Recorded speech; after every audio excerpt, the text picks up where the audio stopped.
But on the field this week, the Las Vegas Raiders and New York Jets are going to look a little bit different.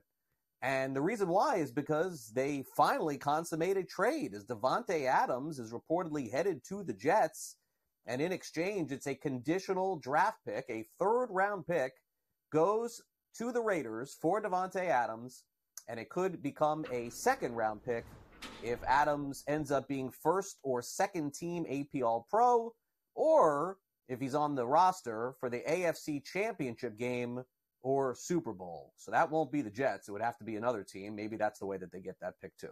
The Bills and Jets last night played deep into the fourth quarter, and naturally there were a lot of mistakes by both sides, missed kicks, and a lot of penalties in this game. But the Buffalo Bills came out on top, 23-20 in this one, as Josh Allen led his team to victory. Ray Davis, their running back, filling in for James Cook, who was a late scratch, also pivotal in this one, as the Buffalo Bills have now won 3 straight road games. Pretty impressive.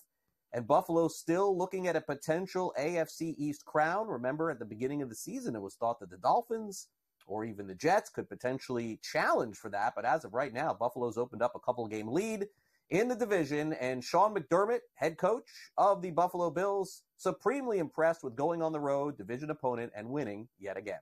Good division win on the road. Last 3 games in a row on the road. Thought it was a gritty win. Josh, led by Josh. Offense got off to a good start, established a line of scrimmage early in the game.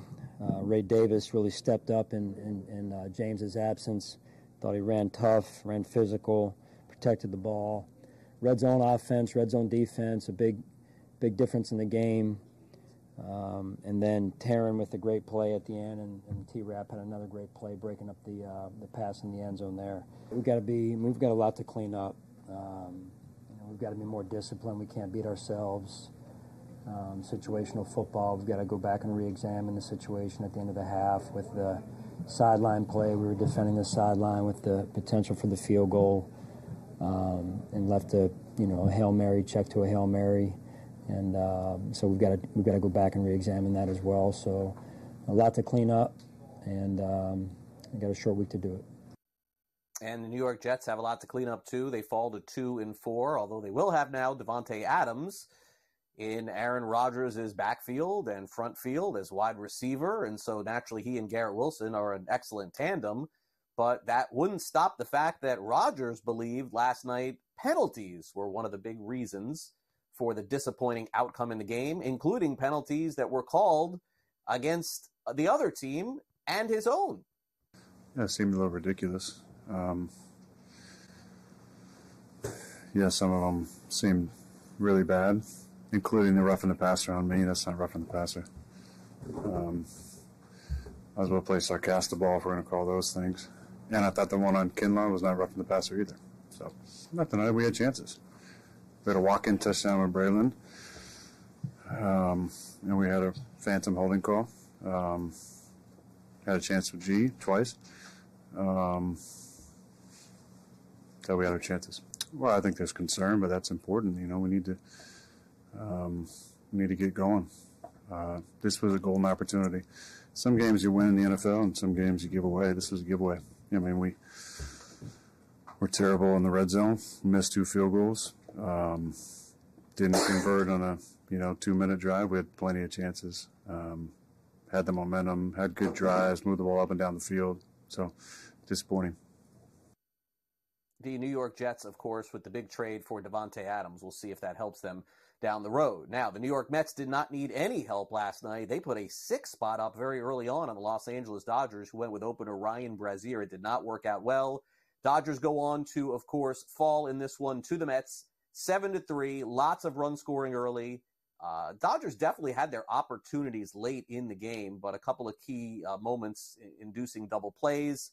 They end up falling in this one. But Dave Roberts, the manager of the Dodgers, seems sort of undeterred, 1-1, going back to Citi Field in New York, knowing that his key bullpen pieces are available for the next few games. I think as far as kind of where we're at, it never feels good losing. But to feel that you've got your leverage guys ready to go for the next 3 games, I feel really good about that. So it was as least costly as it could be because of what Honeywell did, Banda, Henriquez did. And so that was certainly helpful. And, offensively, we got a chance to see their guys, their leverage guys, and force some up downs. And I think that was beneficial too. Uneventful first game, of course, in the American League last night. If you weren't watching Monday Night Football, maybe you were locked into the Yankees and Guardians. Yankees went up 3-0 early and basically went on to win. Relatively easy. 5-2, the final. Carlos Rodon was fantastic. He struck out 9 batters in the game and talked about what was working for him afterward. Yeah, I mean, it seemed like it was mostly fastball slider, mixed in some changeups, a couple cutters, and like I said, I thought Austin had a good idea and good game plan behind the plate, and I was just throwing to where he wanted me to throw it. It was, the goal was just try to stay in control of, what I can do, obviously physically and emotionally, and I thought I executed that well tonight. Yankees did a good job winning Game 1. We'll see what happens later tonight. If they can win Game 2, it would put them in a commanding 7-game series lead, potentially. Garrett Cole's on the mound tonight for the Yankees. They're minus 172 on the money line. Tanner Bibby will start. For the Cleveland Guardians, the total is 7. We'll have this game covered for you tonight on In Game Live. Meanwhile, the Mountain West's rebuild is nearly complete. They're adding a new school to the mix, and it will be Hawaii. They're headed to the Mountain West in 2026. That gives them 8 full members. If the Mountain West adds NIU and Toledo, it would make the league's only conference schools in 5 different time zones. Of course, Hawaii, far west as well. All right, some other news from the National Football League. Hassan Reddick, who hasn't played a single down this season, has been given the ability to request a trade. According to NFL insider Diana Rossini, we'll see if that ends up happening. He's currently on the roster of the Jets without playing. Washington Commanders defensive tackle Jonathan Allen is sitting out the rest of the season. He has a left pectoral muscle injury that he suffered against the Baltimore Ravens. Big loss there. Jim Harbaugh is going to wear a heart monitor against the Broncos this coming week. He had some palpitations and had to leave the game briefly last week. And also Nick Sirianni, head coach of the Eagles, apologized for his interaction with the group of fans at the end of the game on Sunday, said that he was trying to bring energy and enthusiasm and is sorry for how his energy was directed at the fans in the game. So essentially he got reprimanded and then said sorry. In terms of the Houston Texans, their defensive tackle Mario Edwards Jr. going to be out for a bit. 4-game suspension for violating the league's substance abuse policy, the NFL announced on Monday. Roger Goodell, by the way, in London, dropped this pretty big bombshell. Previously, they said that there would not be a Super Bowl outside of the U.S., but now they're saying that there's a chance it could happen, maybe even in London. We will see. Good news for 49ers wide receiver Ricky Pearsall. He is back for the first time since being shot. In addition to college football, can you imagine if Cam Rising comes back to Utah for another season, potentially eligible for an 8th season in college football, as he's going to miss the rest of the season? Kyle Whittingham said on Monday that Isaac Wilson starts for the injured Rising, at least for the time being. Texas's number 1 wide receiver Isaiah Bond is day-to-day because of an ankle injury. They take on Georgia coming up this Saturday. Oregon coach Dan Lanning said that, he put 12 men on the field late. We talked about this on the show yesterday. 3 games in college football tonight. Troy at South Alabama, Kennesaw State at Middle Tennessee, and Louisiana Tech at New Mexico State. You may be wondering, why is there college football on Tuesdays? Well, once the regular season ends in Major League Baseball, college football takes over some Tuesdays and Wednesday nights. Welcome back to Newswire here on SportsGrid. Let's get a full rundown as to what happened at G2E in Las Vegas, a great tech conference, sports betting, all kinds of information out there. We learned a lot of updates, a lot of breaking news out of there as well. Sam McQuillan is with us. You can read, by the way, everything that happened over there over at LegalSportsReport.com. Sam, thanks again for shedding some knowledge here in terms of what happened there. Thanks for coming on the show. Yeah, absolutely, Craig. Thanks for having me. All right, so let's get started, and let's start off with the possibility of sweepstakes coming to gaming, and it seems like it's a really hot, popular topic. I think if we did this a year ago, it would have been iGaming, betting on iGaming was sort of the hot next thing that was going to happen. Sweepstakes is the new, click word out there. What does it mean? Yeah, it was the thing everyone was talking about as the global gaming industry converged in Las Vegas for G2E, the Global Gaming Conference this year. Last year, everyone was talking about iGaming, as you're right, Craig. Also, everyone was talking about daily fantasy sports as well, and essentially what companies have done trying to blur the lines between different types of gaming and sports betting as it's become increasingly more popular and the size of the total addressable market has just boomed in the last couple of years. This year, it was all about sweepstakes gaming, Traditionally, online sports betting is only legal in states that pass laws to legalize online sports betting. But what we've seen popped up, especially over the past year, are a number of these startup companies which essentially are using what functions as a legal loophole to give a sports betting product or sports betting adjacent product in some of these large states like Texas and California that haven't legalized sports betting yet. You don't have companies like DraftKings and FanDuel there offering sports betting. So now what you saw this year is executives from those companies are starting to turn their eye towards what's essentially a new form of competition in a largely unregulated market. This year, Flutter CEO Peter Jackson, who owns FanDuel, said that his company won't partake in this kind of game until it is regulated, sort of indirectly calling on regulators in states to turn their attention to these sweepstakes games. Derek Stevens, the CEO of Circa Sportsbook, went even farther, saying that it's pretty clear these companies have found a loophole, calling out companies by name such as Fliff and Novig, and then pointing out the rigorous steps it took just to get his sports betting app legalized in 5 states. So essentially, these companies allow you to deposit money, and then you get a sort of virtual currency back, which is then exchanged for another form of currency, which that you can then use to participate in this game. So it's a lot of hoops to jump through for a reason, because it's largely unregulated market. So we'll see if, like last year, the regulators start to turn their attention towards these new sweepstakes games. I think it's pretty notable that you have these big companies starting to talk about it. Obviously, it's starting to eat in their business. Yeah, I think so. Yeah, the other click words out there start with a P: parlays and props. We hear so much about this. People just don't want to make straight bets anymore. But props seem to be a hot topic for the CEO of DraftKings, Jason Robins. Seems to be all in on this in NBA season, isn't he? Yeah, definitely, Craig. If you set the over-under at 12.5 about how many times you would hear parlays or props mentioned at this conference, you would have smashed the over. Everyone's always talking about this. This is the stuff that has got the sports betting business really booming over the past couple of years as you've seen these companies make a profit. And player props have been a big part of it. These, of course, are bets you place on people to have a certain stat in a game, whether it's throwing for 300 yards, hitting 2 3-pointers.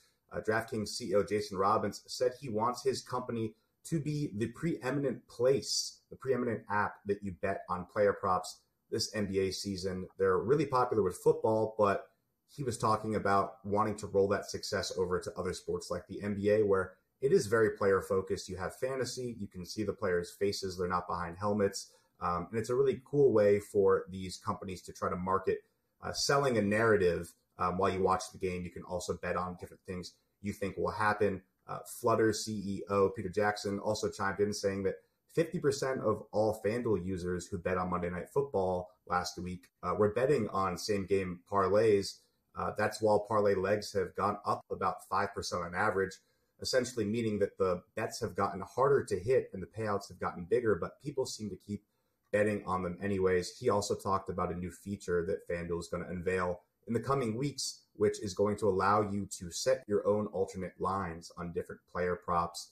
Instead of selecting someone to either have over 25 yards, 30 yards, you can now do 26, 27, 28, and really customize these bets. Given that Robbins was talking about also wanting to push player props behind parlays as well, it'll be really interesting to see what DraftKings does to compete with their chief competitor, as these have been essentially the two best companies on product, and that's why they're the number 1 and number 2 in the space right now. Yeah, they are. And for time purposes, we're going to move ahead to our next story, but you can read more about just how popular these props are and even parlay bets over at LegalSportsReport.com. Basically, everybody betting on Monday night these days is doing it via props or parlays. But I do want to get to this because this is the only update we've gotten in weeks, Sam. And I'm glad that you could bring it to the table here. You know, here in Florida, the Hard Rock legalized sports betting, and then we thought that it was going to be like an influx of states in 2024 to legalize it. Now we're coming up on Missouri, of course, in November.